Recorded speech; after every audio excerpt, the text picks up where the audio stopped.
My brother knocked up my wife, so I ghosted them both into oblivion. No drama. No explanations. Just pure silence that ate them alive from the inside out. I want you to picture something before I start.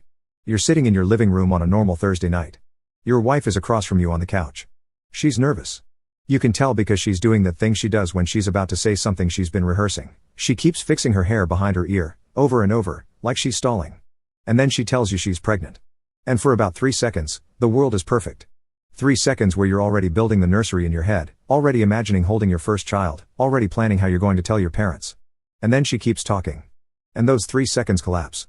Because the baby isn't yours. And it's not a stranger's. It's your brother's. Now hold that image. Hold the exact second where every single thing you thought you knew about your life turns to smoke in your lungs. That's where this story starts. That's the Thursday night that killed the man I used to be. My name doesn't matter. My wife's name was Tara. My brother's name was Kevin. I'm using past tense, not because they're dead, but because the people I thought they were never actually existed. The Tara I married and the Kevin I grew up with were characters in a story I believed for 31 years, and on that Thursday in March, the story ended. No sequel. No spin-off. Just a blank screen and a silence so loud it still rings in my ears 3 years later. Tara and I had been together for 7 years. Married for 4. We met at a friend's wedding, which is the kind of irony that writes itself. She was a bridesmaid. I was a groomsman. She laughed at my terrible toast, I got her number, and within a year we were living together. She was warm. Thoughtful. The kind of woman who remembered your coffee order and your mother's birthday and the name of your childhood dog. I loved her in the way that men love when they finally stop performing and just let someone in. Not the fireworks kind. The foundation kind. The kind where you stop locking the bathroom door and start talking about retirement accounts and whether the school district matters more than the commute. We were building something real. At least, I thought we were. She was apparently building something else on the side. Kevin is 2 years younger than me. We grew up close the way brothers do when there's no one else around. Small town. Limited options. He was my best friend before I knew what the word meant. We shared a room until I was 15. We played on the same teams. We had the same friend group. When I got married, he was my best man. He stood next to me at the altar and watched me promise my life to a woman he was already sleeping with. I didn't know that at the time. I found out later, during the unraveling, that the affair had started 3 months before the wedding. 3 months. He stood in a rented tuxedo and gave a speech about brotherhood and loyalty and love while knowing that he had already been inside my fiancée's bed. I sometimes think about that speech. I can still recite parts of it. My brother found someone who makes him better, he said that. Into a microphone. In front of our parents. And then he went home and texted my wife. I need to explain the kind of man I was before that Thursday, because the man I became after is someone I still don't fully recognize. I was trusting. Not naive. Trusting. I believed that the people in my inner circle operated with the same basic code I did. Don't lie to the people who love you. Don't take what isn't yours. Don't cross lines that can't be uncrossed. I extended that trust to Tara completely. I never checked her phone. I never questioned her schedule. If she said she was going to her sister's house, she was going to her sister's house. If she said she was working late, she was working late. I gave her the kind of freedom that only exists inside absolute trust, and she used that freedom to be with my brother. In our house. In hotels. In his apartment. In places I'd probably been to with both of them, eating dinner or watching games, sitting on furniture that had witnessed things I can't let myself think about for too long or I'll lose the composure that's taken me 3 years to build. The affair lasted 2.5 years. I'm going to let that number sit for a moment. 2.5 years. Not a drunken mistake at a party. Not a moment of weakness during a rough patch. A sustained, deliberate, ongoing relationship between my wife and my brother that existed parallel to my marriage like a shadow I couldn't see because I was too busy looking at the light. They had routines. They had inside jokes. They had a whole language of deception that functioned like clockwork. Tara would say she had a girls' night. Kevin would say he was hanging out with friends. And they'd meet in the middle, in a space that was built entirely on my ignorance, and they'd live their real lives while I lived the fake one they'd constructed around me. How did I not see it? I've asked myself that question every day for 3 years. The honest answer is, I didn't look. Not because the signs weren't there, but because looking would have meant doubting the two people I trusted most. And doubt, once it enters, changes everything. It changes how you hear I love you. It changes how you interpret a late-night text. It changes the meaning of a closed door. I didn't want that. I wanted the life I had, the one where my wife was faithful and my brother was loyal and the world made sense. So I kept not looking. And they kept not getting caught. Until biology did what biology does. Tara told me she was pregnant on that Thursday in March. She sat on the couch and she started crying before she even said the words. I thought they were happy tears. I actually smiled. I actually reached for her hand. And she pulled it away, and that's when the temperature in the room dropped. She said, I'm pregnant, but I need to tell you something first. And I watched her face collapse. Not into sadness. Into terror. The specific terror of someone who knows that the next sentence out of their mouth is going to detonate a life. She said, "It might not be yours." I said, "What do you mean it might not be mine?" She said, "I've been with someone else." I said, "Who?" She didn't answer. She just cried harder. So I asked again. "Who, Tara?" And she said his name. My brother's name. Said it quietly, like if she whispered it, the damage would be smaller. It wasn't smaller. It was the loudest word I've ever heard. I didn't yell. I want you to understand that. I didn't throw anything. I didn't slam a door. I didn't call Kevin. I didn't call anyone. I sat very still on that couch, in that living room, in the house I was paying for, and I felt something happen inside my chest that I can only describe as a shutdown.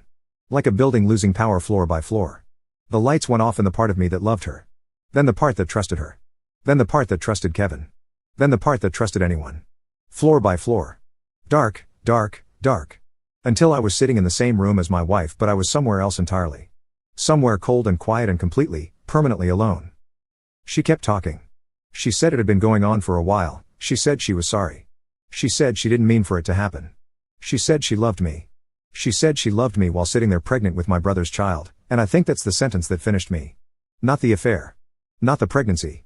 The fact that she could say I love you and mean it as an explanation rather than a contradiction. She loved me. And she still did this. Which means her love was worth exactly nothing. It was a word she used to decorate a lie. And I was done accepting decorations. I stood up. I walked to the bedroom.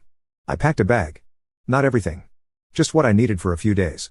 She followed me, crying, talking, reaching for my arm. I didn't shake her off. I didn't flinch.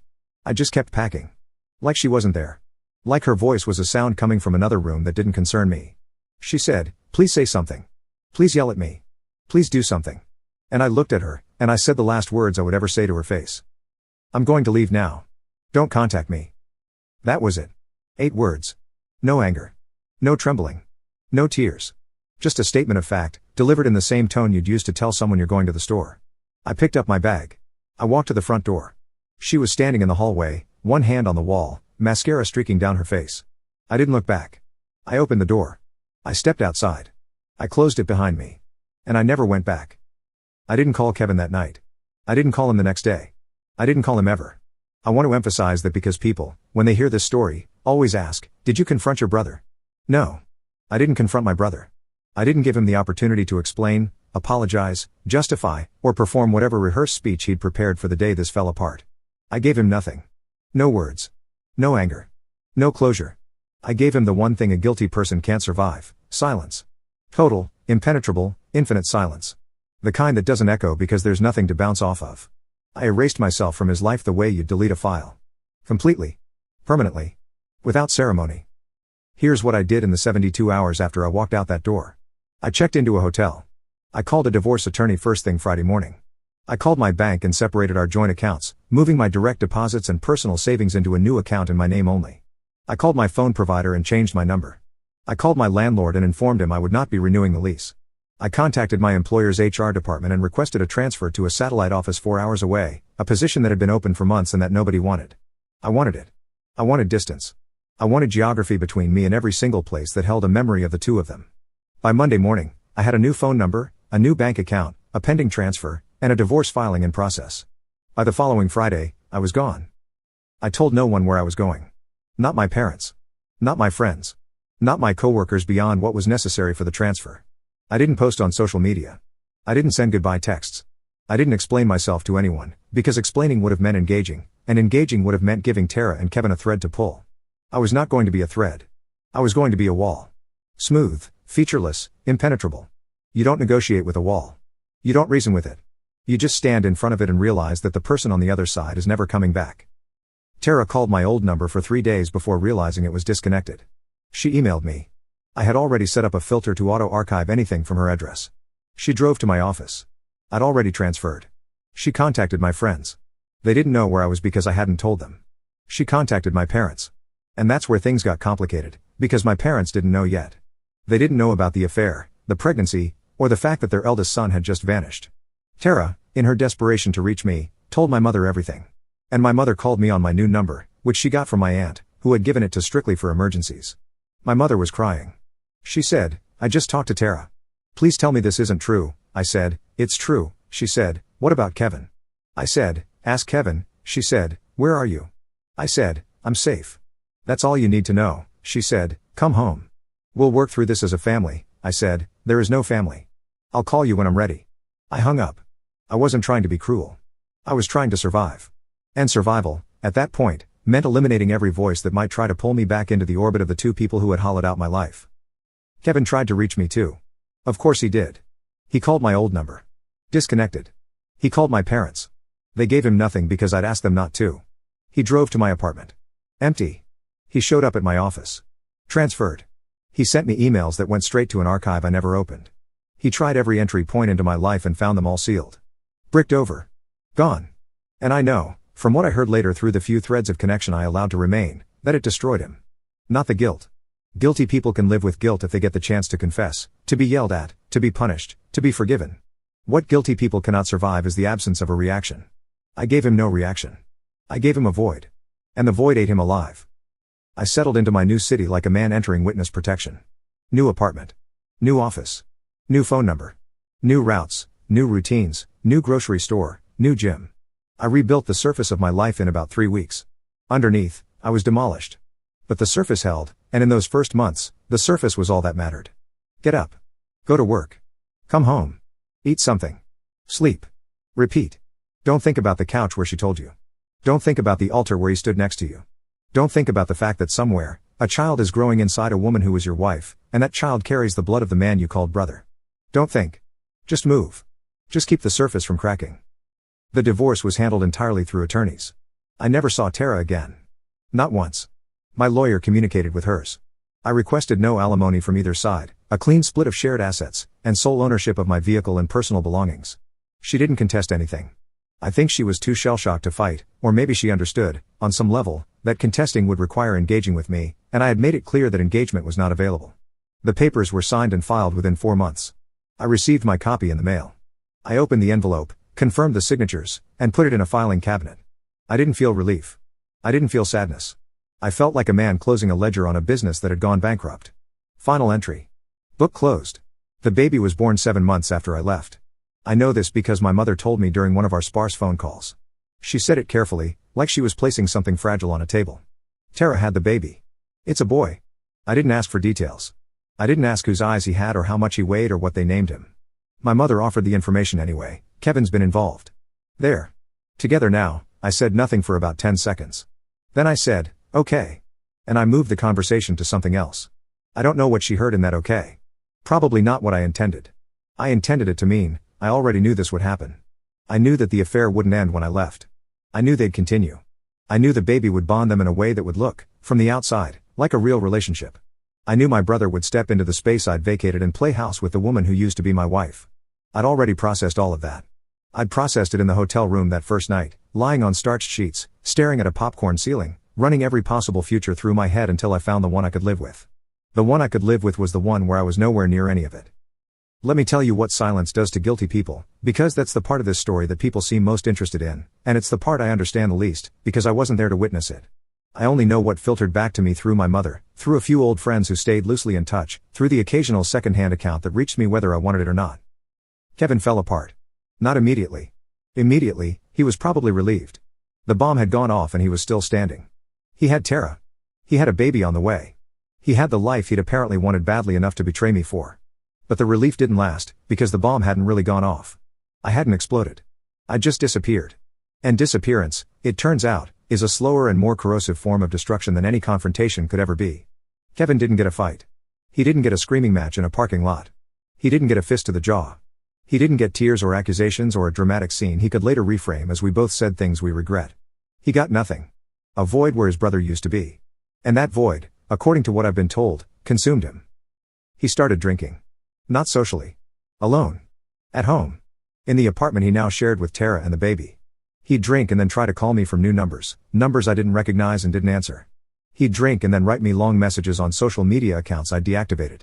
He'd drink and drive past our parents' house, hoping I might be visiting. I never was. My mother told me, about a year after everything happened, that Kevin had broken down at a family dinner. Full collapse. Sobbing. Saying he couldn't live with what he'd done. Saying the silence was killing him. Saying he needed me to yell at him, to hate him, to do something, anything, so he could start processing the guilt. My mother relayed this like it was supposed to move me. Like I was supposed to hear that my brother was suffering and feel compelled to alleviate that suffering by giving him the confrontation he craved. I said, "That's unfortunate." And I meant it. It was unfortunate. The way a natural disaster is unfortunate. Something terrible happened, and I felt bad about it in the abstract, but it had nothing to do with me. Tara didn't handle it much better. The relationship with Kevin, from what I've pieced together, was strained from the beginning. Not because they didn't have feelings for each other. Maybe they did. But their entire bond was built on a betrayal, and when the person they'd betrayed refused to participate in the aftermath, the betrayal became the only foundation they had. There was no villain to unite against. There was no external enemy to blame. There was just the two of them, in a small apartment, with a baby that was conceived in deception, trying to build a life on ground that was soaked in guilt. Tara, according to a mutual friend who reached out to me about 18 months after I left, had started seeing a therapist. She told the therapist, and the therapist apparently validated this, that my silence was a form of emotional abuse. When I heard that, I laughed for the first time in months. Not because it was funny. Because it was the most predictable thing I'd ever heard. Of course my silence was the abuse. Not the 2.5-year affair. Not the pregnancy. Not the betrayal of a marriage and a brotherhood simultaneously. My silence. My decision to walk away without causing a scene was reframed as the violent act. Because that's what guilty people do when they can't access the person they've wronged. They reclassify the absence as aggression. They make the victim's refusal to engage into the crime. It's the only way they can live with themselves. My parents tried to mediate. God bless them, they tried. My mother called me roughly once a month for the first year. She'd update me on Kevin. She'd mention Tara in passing. She'd hint that the family isn't whole and that healing requires communication. My father was more direct. He called me once, about 8 months in, and said, "Your brother made a terrible mistake. But he's still your brother. You can't just erase people." I said, "I didn't erase him. I removed myself." He said, "That's the same thing." I said, "No, it isn't. Erasing someone is an act of aggression. Removing yourself is an act of preservation. I'm preserving what's left of me. And what's left of me doesn't include Kevin or Tara." He went quiet. Then he said, "I don't understand you." I said, "You don't have to." That was the closest my father and I ever came to a real conversation about it. He didn't push again. I think he realized, on some level, that I wasn't punishing Kevin. I was simply done. And done isn't something you can argue someone out of. I want to talk about what the silence did to me, because it's easy to read this and think I was some kind of cold-blooded operator who walked away without a scratch. I wasn't. The silence was a weapon, yes. But it was also a cage.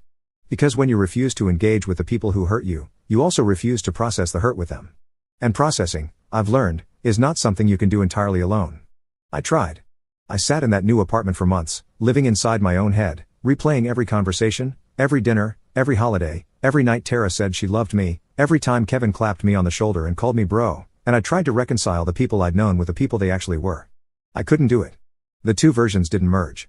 They just sat side by side in my brain, like two photos of the same person where one is smiling and the other is holding a knife, and I couldn't figure out which one was real. Both were real. That's the answer I eventually arrived at. Both versions existed simultaneously. The Tara who brought me soup when I was sick and the Tara who was sleeping with my brother were the same woman. The Kevin who taught me to ride a bike and the Kevin who stood at my wedding while hiding a secret that would have ended it were the same man. People are not one thing. They are everything they've ever done, and some of those things are unforgivable.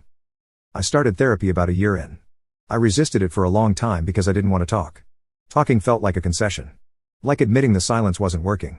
But it was my body that forced the issue. I wasn't sleeping. I'd lost 20 pounds. I was having chest pains that turned out to be anxiety attacks. My hands, which had always been steady, started shaking at my desk. The silence was protecting me from them, but it wasn't protecting me from myself. My therapist, a man named Dr. Owens who had the kind of face that looked like it had heard everything and judged nothing, told me something in our third session that shifted something in me. He said, "You chose silence as a survival strategy, and it worked. But survival strategies have expiration dates. You survived. Now you have to decide if you're going to live." He was right. I'd been surviving for a year. Functioning. Moving. Breathing. But I hadn't been living. Living requires something that survival doesn't: openness. And I had closed every door so tightly that nothing could get in. Not pain. But not anything else either. I'm not going to pretend I had some breakthrough moment where the clouds parted and I forgave everyone and found peace. That didn't happen. What happened was slower and less cinematic. I started sleeping more. I started eating real meals. I started going to the gym not because I needed to exhaust myself into numbness but because it felt good. I made a friend at work, a guy named Derek who didn't know anything about my past and who talked to me about fantasy football and bad movies and normal, pointless things that had nothing to do with betrayal or grief or silence. I started going out on weekends. Not dating. Just existing in public. Sitting at a bar with a beer and a game on the TV and nowhere to be. It felt strange at first. Then it felt okay. Then it felt like something I might be able to build on. 3 years have passed. I am 34. I live alone. I work a job that I'm good at but don't love. I have a small life that is honest and stable and entirely mine. I have not spoken to Kevin in 3 years. I have not spoken to Tara in 3 years. I have not seen them. I have not been to my hometown. I have not attended a family holiday. My parents and I talk occasionally, maybe once every 2 months. They've learned not to mention Kevin. They've learned not to mention Tara. They've learned not to mention the child, my nephew by blood, a boy I've never met and may never meet. And I've accepted that this is the shape my life has taken. Not the shape I planned. Not the shape I wanted. But the shape that was left after 2 people I loved took a sledgehammer to the original blueprint. Kevin and Tara are still together. I know this not because I asked but because my mother mentioned it once before she learned not to. They live in the same town where I grew up. They have the boy. They might have another one by now. I don't know. I don't look them up. I don't search their names. I don't drive through the old neighborhood when I visit my parents, which I don't. They exist somewhere in the world, living a life that was built on the ruins of mine, and I have made peace with the fact that they will probably never fully understand what they destroyed. Not because they're incapable of understanding. But because understanding would require them to sit in the silence the way I did. And they can't. They filled the silence with each other. They always have. People tell me I should forgive them. People tell me that holding on to anger is like drinking poison and expecting the other person to die. But here's what people don't understand. I'm not angry. I passed through anger a long time ago. Anger is hot. Anger is active. Anger requires you to care. I don't care. What I feel is something colder and quieter and more permanent than anger. It's the absence of the thing that used to be there. The space where my brother existed. The space where my wife existed. Those spaces aren't filled with rage or resentment. They're just empty. And empty doesn't hurt. My mother asked me once, during one of our short calls, "Don't you miss him?" Meaning Kevin. I thought about it honestly. I sat with the question. And I said, I miss the person I thought he was. But that person wasn't real. So I'm missing someone who never existed. And you can't miss someone who never existed forever. Eventually, you just stop. She didn't say anything for a long time. Then she said, "I pray for this family every night." I said, "I hope that helps you, Mom." And I meant it. I hope it helps her. Because nothing is going to help me except the thing I've already chosen, which is to live my life on my terms, in my city, in my apartment, with my silence, and to let the people who betrayed me sit with the consequences of a door that will never open again. They knocked. For a long time, they knocked. Tara knocked with emails and messages and desperate attempts to explain. Kevin knocked with drunk calls and letters and second-hand pleas through mutual friends. My parents knocked gently, carefully, hoping I'd crack the door just enough to let the light in. I didn't crack it. I didn't open it. I didn't even stand on the other side listening. I walked away from the door a long time ago. And the room I walked into is quiet. And small. And mine. And some days, that's not enough. But most days, it is. And the distance between some and most is where I live now. It's not the life I wanted. It's not the life I planned. It's not the life I was promised by the 2 people who stood in front of me, one at the altar and one beside it, and swore they'd never betray me. But it's the only life that's real. And after 2.5 years of living inside a lie, real is the only thing I have any use for.